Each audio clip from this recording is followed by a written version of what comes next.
Hi, today I would like to show how to use EDS software to perform impedance matching circuit.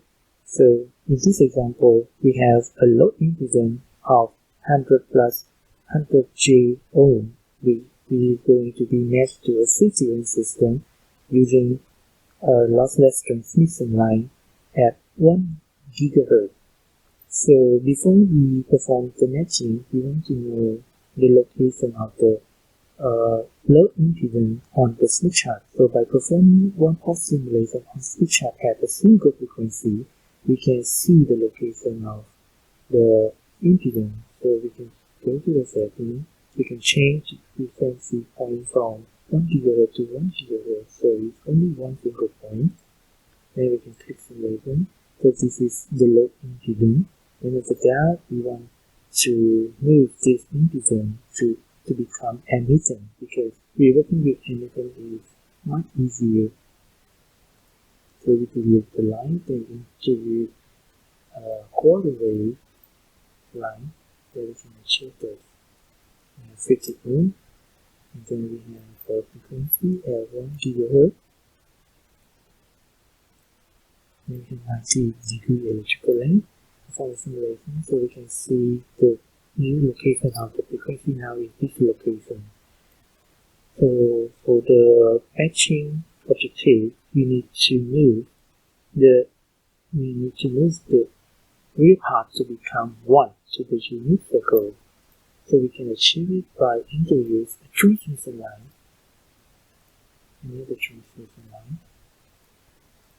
But this time this is not the 90 degrees, so we can set the electrical length to be x variable x. Then we can put the value of x is 0.1 to start the simulation. So it doesn't change much the location, so it still remains the same. So we can go to the setting page, open tuning. You can see the effect of it by tuning the variable. So we can set the step size to be 1 and the maximum to be 100. And we can tune it. You can see where we increase the length, so the impedance is moving toward the unit circle. We move there.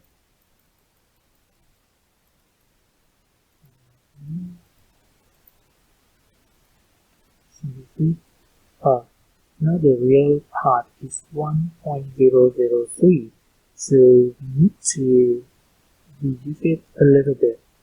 So then we can change the step size a little bit smaller. And we can reduce it. So now we 1.002 is smaller. 1.001 is almost there. Then we get the real part to be 1. So now the impedance is on the unit circle. So after that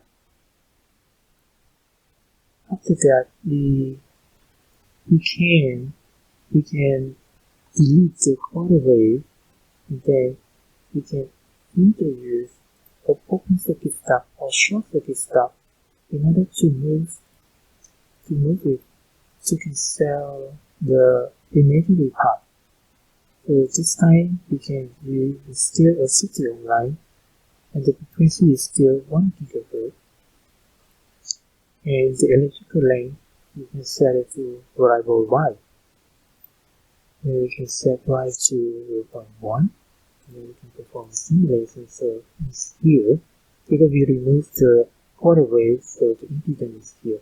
But we know that it's on the unit circle. So we can zoom y further.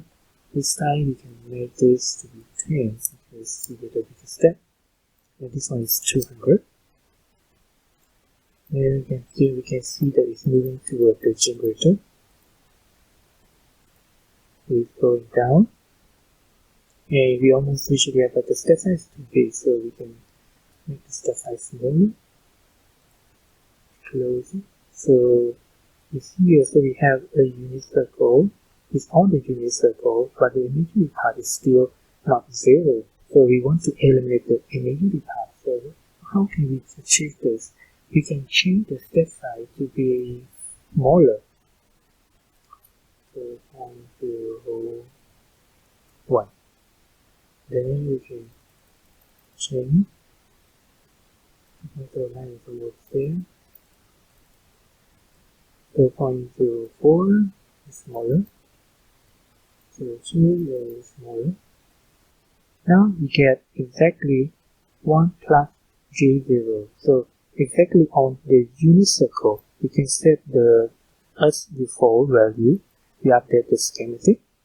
So with this, we achieve the matching circuit. We can plot as parameter of this schematic by changing the frequency range from 0.1 to 2 to 1.5 GHz. Then we choose as parameter when we perform a simulation. So we can see that at 1 GHz, this circuit is matched. We have almost zero S11 magnitude. Okay, so that's all for today's lesson. So thank you for watching.